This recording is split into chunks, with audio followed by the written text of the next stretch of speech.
اللہ رب العالمین نے ظلم اپنے اوپر بھی حرام کر دیا۔ اللہ فرماتے میرے بندو میں نے تم پر بھی ظلم حرام کیا ہے اور اپنے اوپر بھی ظلم حرام کیا ہے۔ ہمارا پیدا کرنے والا اللہ نعوذ باللہ ظلم کرنے والا ہم پر نہیں ہے، بلکہ 70 ماہوں سے زیادہ محبت کرنے والا، 70 ماہوں سے زیادہ پیار کرنے والا۔ اور حدیث شریف میں لکھا ہے کہ جب کوئی اللہ کا بندہ زمین پر رہ کر اللہ کی نافرمانی کرے، اللہ کی نعمتوں سے فائدہ اٹھانے کے باوجود، اللہ کی ہواؤں سے فائدہ اٹھانے کے باوجود، اللہ کے رزق سے فائدہ اٹھانے کے باوجود، جس رب نے خوبصورت زندگی نصیب فرمائی، جس رب نے حضرت نبی کریم صلی اللہ علیہ وسلم شان والے نبی کا شان والا امتی بنایا، پھر بھی وہ زمین پر رہ کر اللہ کی نافرمانی کرے، زمین پر رہ کر اللہ کو ناراض کرنے والا کام کرے۔ حدیث شریف میں لکھا ہے کہ وہ زمین اللہ سے کہتی الہ العالمین تیرا فلانا بندہ میری پشت پر یعنی میری پیٹھ پر ہمیشہ تجھے ناراض کرنے والے کام کرتا ہے،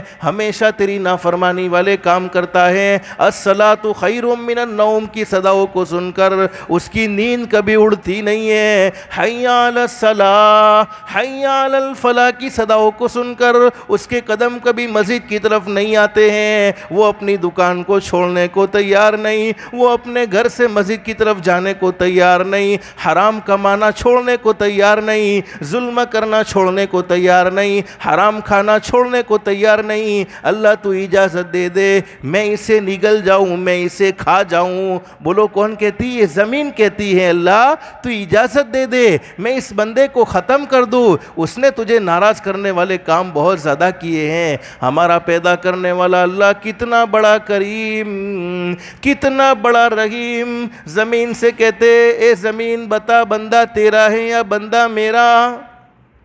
زمین کہتی اللہ بندہ تو تیرا ہے۔ فرمایا پھر اسے میرے حوالے کر دو، میں اس کی توبہ کا انتظار کرتا ہوں جب وہ مجھ سے سچے دل سے معافی مانگے۔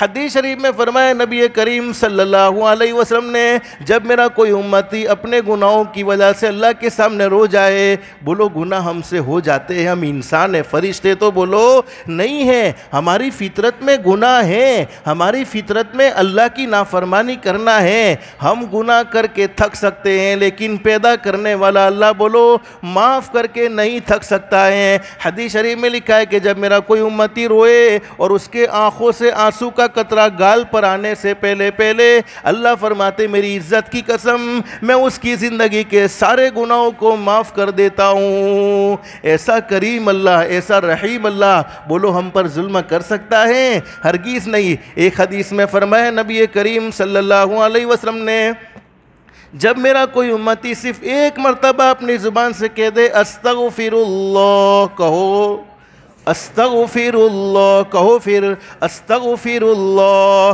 حدیث شریف میں فرمایا نبی کریم صلی اللہ علیہ وسلم نے استغفر اللہ کہنے کی برکت سے استغفر اللہ کے معنی یہ ہیں اے اللہ میں تجھ سے معافی مانگتا ہوں۔ اللہ آسمان پر جواب دیتے ہیں میرے بندے تو نے مجھ سے معافی مانگی ہے، میں نے تجھے معاف کر دیا ہے۔ کبھی کبھی ہم دنیا والوں کی مسٹیک کرتے ہیں، دنیا والوں کی کوتاہی کرتے ہیں اور دنیا والوں سے معافی مانگنے جاتے ہیں۔ کبھی ابا سے معافی مانگ لی ہو یا کبھی اماں سے معافی مانگ لی ہو یا کبھی رشتہ داروں سے معافی مانگ لی ہو اور ہم کہتے کہ ہمیں معاف کر دینا، تو کبھی کبھی ہمارے رشتہ دار ہمارے تعلقات والے ہمیں تانا بھی دے دیتے ہیں ارے تمہیں معاف کرنے جیسا تو تھا نہیں، لیکن تم معافی مانگنے کے لیے آئے ہو تو تمہیں معاف کر دیتے ہیں۔ لیکن پیدا کرنے والا اللہ التائب من الذنب کمن لا ذنب لہ ایسا معاف کرتا ہے۔ اللہ فرماتے میرے بندے جا تو نے گناہ کیا ہی نہیں تھا، اور زمین کے جس ٹکڑے پر گناہ کیا ہوتا ہے اس ٹکڑے کو بھی وہ بھلا دیا جاتا ہے۔